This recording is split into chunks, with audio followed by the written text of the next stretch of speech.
Okay, so good day, everyone.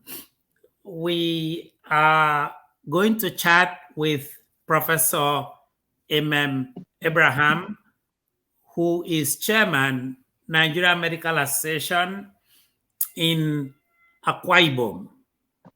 So we welcome Professor Abraham to at offiongaquaspeaksonakwaibom.com. So we do have a couple of people who are here with us. One of them is the leader of Akwa Ibom Doctors and Medical Personnel Association in the United States. I know I can see him. I know that I can see that he's there. But we are here to chat with Professor Abraham. So I welcome everybody. I welcome the professor. I welcome Essien of Akwa Ibom medical personnel in diaspora. So, Professor Abraham, first of all, I have already introduced you. You are the president of NMA in Akwa Ibom. Let me start, first of all, by quickly congratulating you on the release of Dr. Isu of Mercy Hospital in Oron. Many Akwa Ibomites, both at home and in the diaspora, were very concerned and were very upset when that doctor was kidnapped. I am a medical doctor myself. It pains me when I see doctors being kidnapped. I have classmates who were kidnapped. I have one classmate who was kidnapped in Calabar, a medical doctor. So that really concerned us, which is one of the reasons why you are here today. Will you please start off, Professor, by talking to us, both at home and in the diaspora, about the current state of affairs in Nigerian Medical Association in Uyo? Thank you very much for giving me this opportunity. The Akwa Ibom State branch of Nigerian Medical Association is doing well generally. And as you did mention, a colleague of ours was kidnapped, but by the mercies of God, through the help of the state governments and the several security agencies, he was released alive to us and is recuperating right now. I have been on the saddle of affairs of NMA Akwa Ibom State for the past 23 months. So I'm rounding off my tenure. And God has been helping us from one level to the other. So whatever little skirmishes you might have heard about is being brought under control. Okay. All right. So thank you very much. We've read a lot. We have you did send me your press release, which was public. In your press release, you pointed out that your former secretary, who is under investigation by your branch, is circulating false and misleading postings about the state of affairs in the association. So my first thing is, number one, will you clear up those false and misleading statements that you allege is been circulating? And you wrote in your own press release that this Dr. Usenobong, is being sponsored. Will you please speak to that? Who is sponsoring this doctor? And what is he saying that is false? Please, can you repeat the question? Because the network here is not very friendly, so I wasn't hearing you. If you can hear me. Okay, no problem. Yes, I can hear you very clearly. I'm saying that I'm asking, you sent me a press release. I said that press release was public. I'd seen it before, but you did send it to me. In that press release, you stated that the former secretary of your association, who is under investigation by your association right now, is spreading false and misleading post in the public. I'm quoting from your press release. So my first question is, number one, can you please clear up all the false allegations he has stated in public? And number two, you had stated too that he is being sponsored, that Dr. Osunabong is being sponsored. Can you please tell us, speak to that? Who do you think is sponsoring him? What are the false things that he said on the press statement? Okay, thank you very much. In his reason for doing what he has done, he said that NMA Akwa Ibom State had a sponsorship to carry out an outreach to the tune of 34 million naira, and that NMA Akwa Ibom State under my leadership was only able to account for 6 million naira. That is totally false, because in the first place, there has never been any outreach under my watch to the tune of 34 million naira. There has never been. And the one that we carried out, the report was brought. The financial report of the outreach that was submitted by because we had subcommittees. This is what happens. We have an medical outreach committee.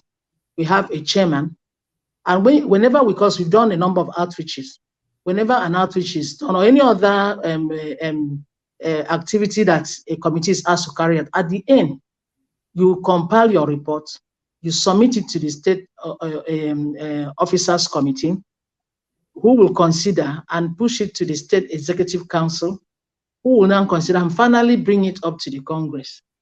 So if at any point any of those things is not, maybe for one reason or the other, there's need to call up for further clarification, it is done. When the report of this particular outreach was brought to the state executive council meeting, I told them that the report was incomplete, but so that people will have copies of what had been brought, it was posted on the SEC platform. Whatever we had, which was an incomplete financial, was posted on the SEC platform. So what they did, they just went and the subcommittee on drugs and on surgical consumables, they just went and lifted only that, not even the complete amount, only a fraction of the amount that particular subcommittee submitted, and then started spraying that that was what was that's what we could only account for, which is totally false. So what happened to the other aspect? What happened to the outpatients that were taken care of? What happened to the report from the drugs that were bought for outpatient? What happened to the subcommittee on eye care, the dental, the ENT? What happens to even the stipend? What happened? So all those ones were not brought in at all. They just went, and because they wanted to give the public a false information, they lifted that and started spreading that we could not account for the amount. Number one, that amount never even existed.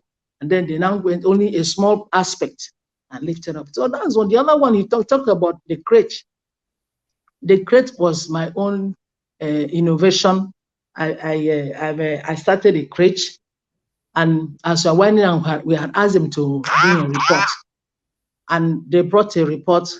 And just as I said, you found that report, there was a fault, but all the same, you still have to put it up for people to see in that meeting. You put it up on the platform. It was not a report that was accepted. It was put on the platform so people could look at it and consider. And they arrived at the amount of 5 million. I don't know how they got the 5 million. So the people are just very funny. So they talked about high-handedness. I don't know what they mean by high. They did not define high-handedness. So that's why I said that the information they released to the public was false. And when you talk about sponsors,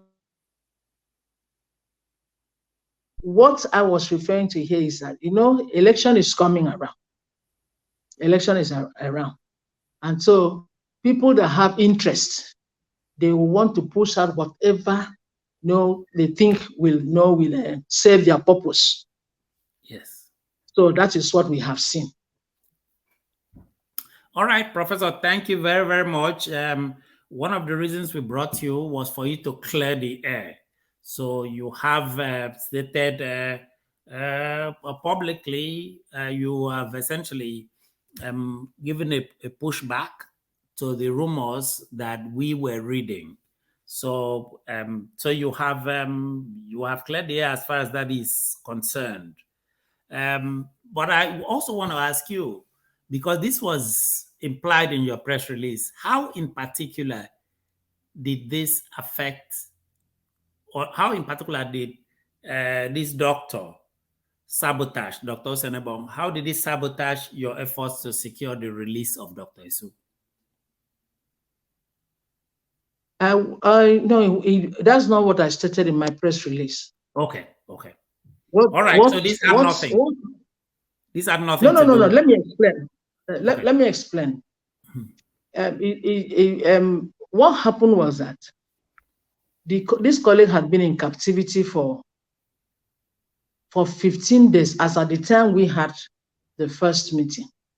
Okay. Not the first meeting, as at the time we took a decision. We had a meeting earlier and said, let's give time for them to work. After 15 days, the Congress met and took a decision that we need to further push for the release of a colleague. And it was a Congress decision to withdraw services. It was not the decision of Professor M.M. Abraham. The then secretary was in that meeting. He took the minutes of that meeting. When it was time for him to release a communique, he refused to a communique of that meeting. He refused to release the communique of that meeting. So I had to do it and sign by myself. And when the Congress met again to review after 72 hours, and he also was there in that meeting. Incidentally, that second time for calling for the indefinite strike, I was bereaved, so I was not even physically present, even though I was monitoring what was going on. My vice chairman stood in for me. But he, Dr. Osenebom Magan, was physically present. He took down the minutes of the meeting. Again, when it was time to release the communique, he refused to release the communique. So we had to, of course, move on. And at the end of the, after our colleague had been released, we had to report the matter. We had to report the matter to the state, the state executive council. That we in between the congresses, the state executive council can take decision on behalf of the Congress. So his the secretary's activities that flouted Congress decision had to be reported to SEC, and SEC took the decision according to our bylaws to refer him to the disciplinary committee. That's what happened. Okay, thank you. Well, for us kind of looking at it, if you made a decision to communicate to be issued that would help release Dr. Isu and the secretary refused, that does not sound to me like he was helping the effort, but that's our own. No, he was not. He was not. Maybe I didn't understand when you first made the sentence on sabotaging. He was not helping the matter. That's what I meant. That he did not help your effort. He did not. No. You had you had a communique where you agreed through your own due processes. But as you said, you were bereaved. My condolences to you on that. But that also is something that we also needed to know. You also, in that release, talked about your OGM meeting being disrupted on the 2nd of June. My question about that, because it is clear that there was confusion there. You said the meeting was disrupted. You said, I don't know. So my question is, was law enforcement called in? Were people held accountable for disrupting a lawful meeting? Can you please talk to us about that that June 2nd meeting of OGM? Thank you very much. According to our bylaws and the Nigerian Medical Association Constitution, when you plan for an ordinary general meeting, you have to give a notice for 2 weeks. And then you also have to send out the agenda for that meeting. Must be circulated, widely circulated for that period of time. And we did just that. And the day for the meeting was 2nd of June. Time was 2 p.m. Venue was the NMA Secretariat in Uyo. We went in and the meeting was started. Started with a prayer, and then we all recited the physician's pledge.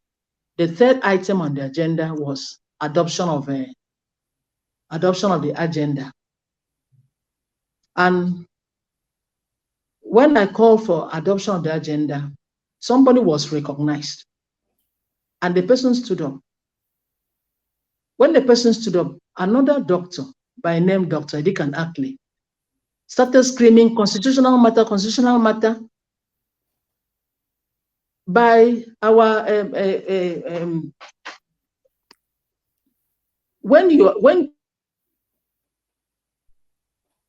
hello? Yes, I can hear you. Are you with me? Yes. Okay. Yes. Yeah.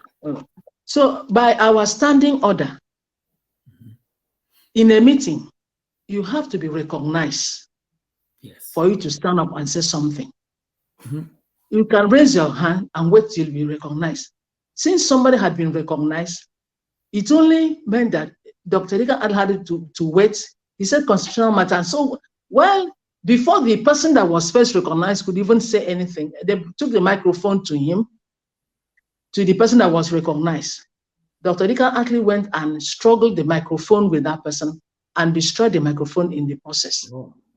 And then became physical with the PRO and became very, very unruly. And before I did not want the meeting to for worse things to happen. Yes. According to our standing order, I asked him to leave the meeting, because if you behave in an unruly manner, or you say things that you ought not to say, we have standing order. So I was guided by that standing order, order 13 in particular, in our bylaws and in Nigerian Medical Association Constitution, asked him to leave the meeting. He refused to leave the meeting and screamed that he cannot obey such order. I kept on repeating what the standing order says, both in the Constitution and the bylaw. I repeated it over and over. After we had waited for a long while, he refused to leave that meeting. I had no option but to call for a recess. Yes. So the meeting went into recess.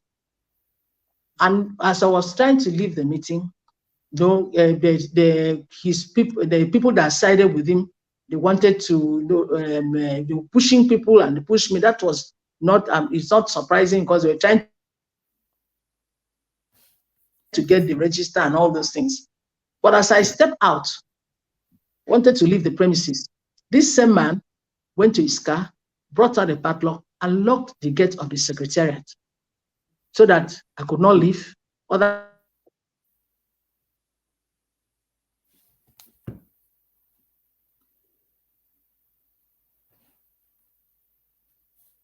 could not leave. Those that came later for the meeting, he was asked to open the refuse. So after much talking, I had to try to maneuver through the back gate.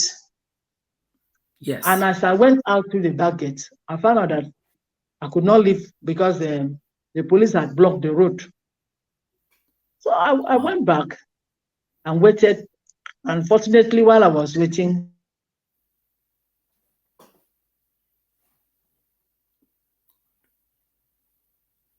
the Honorable Commissioner for Health came, and he tried to to encourage us to go back to the meeting. But when after discussing with my executive, and we saw the mood was not there was that risk of security breach. Yes. So we decided to continue in the recess. So the meeting was in recess until the following day, which was a Monday, and by Yes. 5 p.m.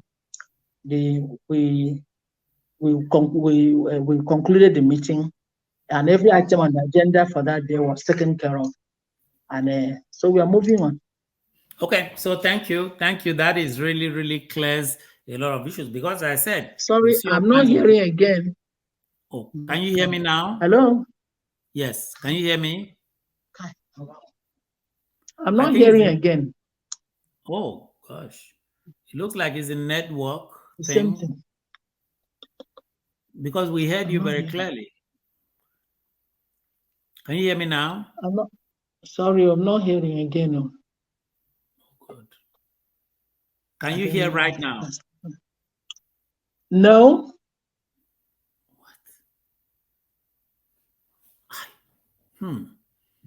Because we heard everything you had to say very clearly.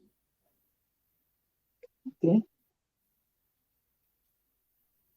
How is it now?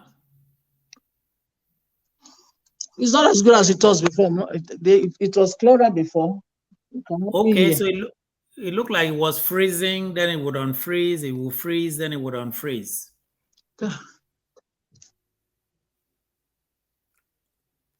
So can you hear me? Can I ask a question now?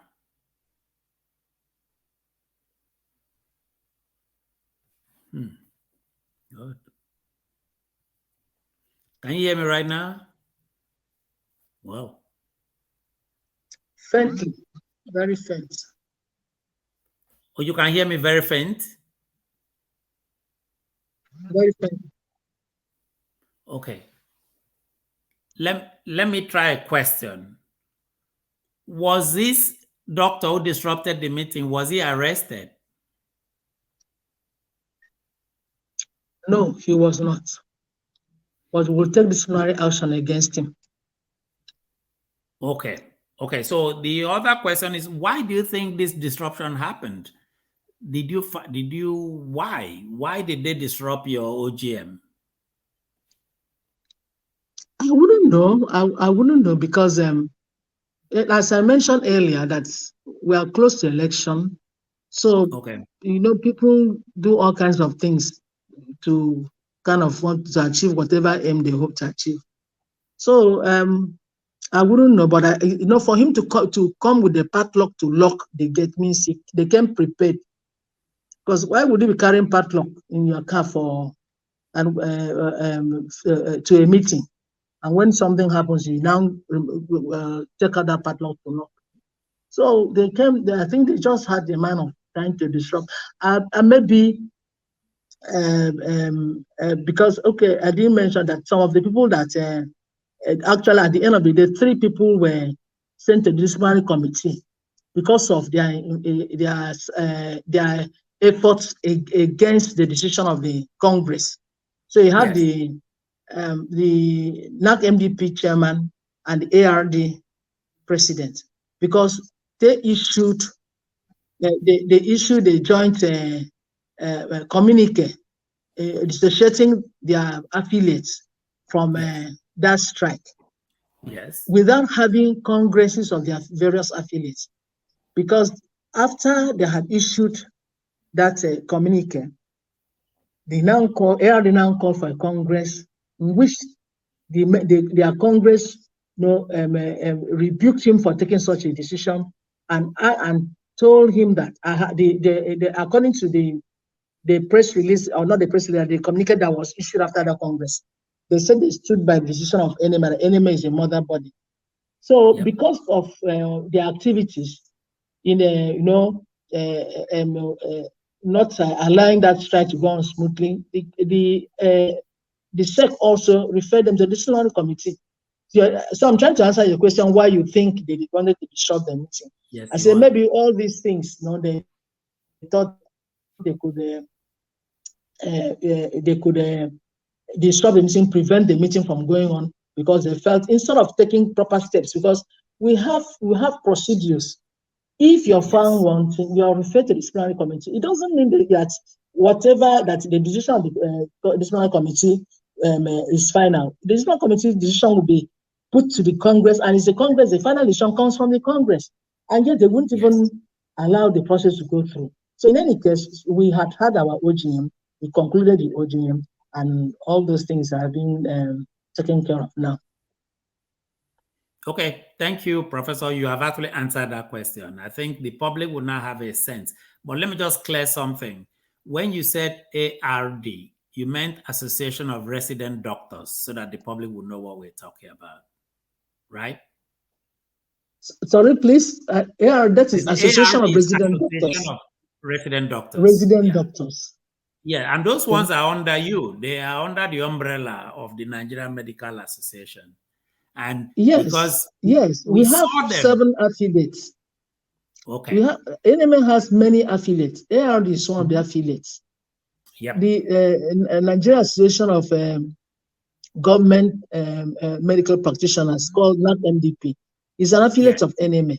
You have many of about 7 affiliates under NMA, but only these 2 affiliates. The leadership, not the affiliate themselves, the leadership of these 2 affiliates released a joint communique dissociating the affiliates from the strike, and that is considered as a disrepute to the association, putting the association in bad light. So the association had to take steps to discipline them. Thank you. In fact, for me, as even someone with interest, a lot of these matters are very much clearer to me. So it was I think it was a good thing that you were able to talk to us today. I have just 2 more questions and we're going to round up. I know you are a very busy person. You are a professor. You have your practice. You also have to run the association, even though, as you said, you only have a short time left. So what I want to ask you is, in your the OGM meeting that you had, the recent one, the reconvened one, did you make any decisions that you are willing to share with us on the crisis, on the first disruption? Was there any specific decisions that you had in your second OGM meeting?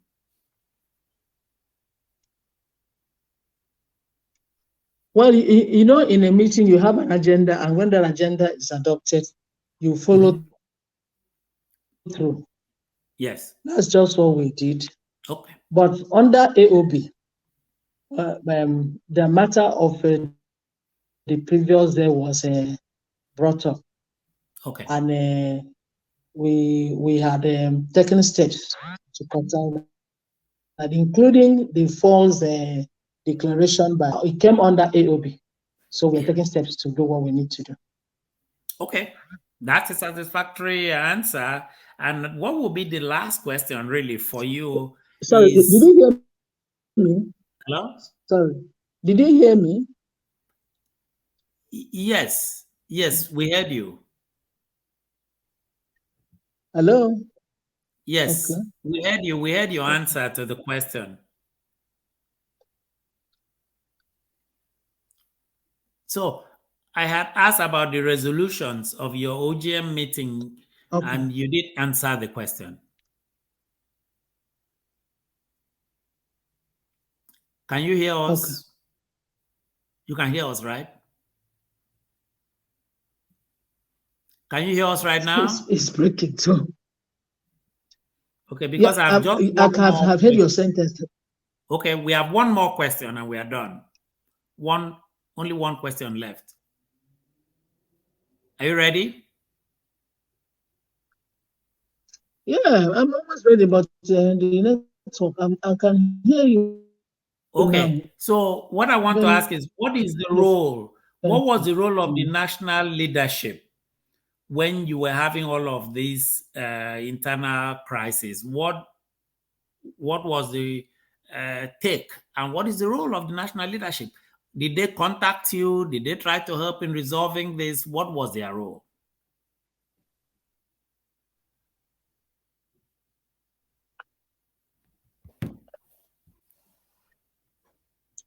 Thank you very much. When any state branch has any challenge,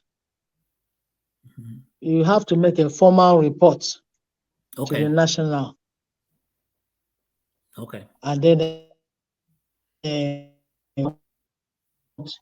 to the national, and we are waiting response from them. Okay.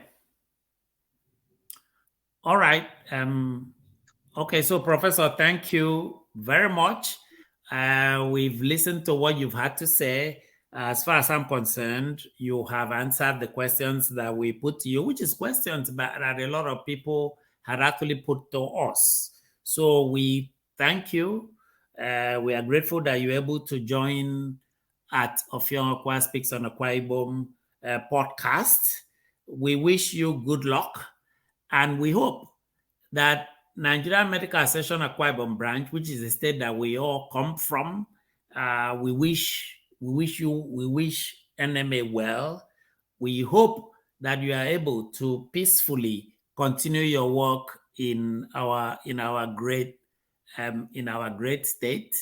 As I said to you, the leadership of Akwa Ibom doctors and other medical personnel in the diaspora, they did send a representative to join us.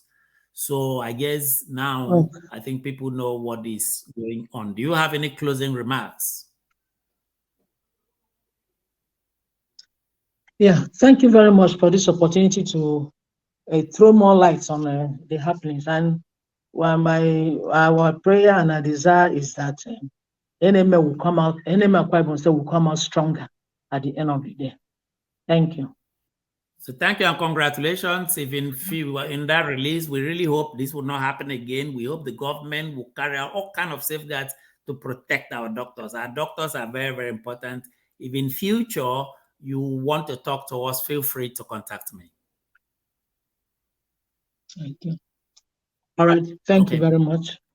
Thank you very much, Professor, and goodbye. Bye. Goodbye.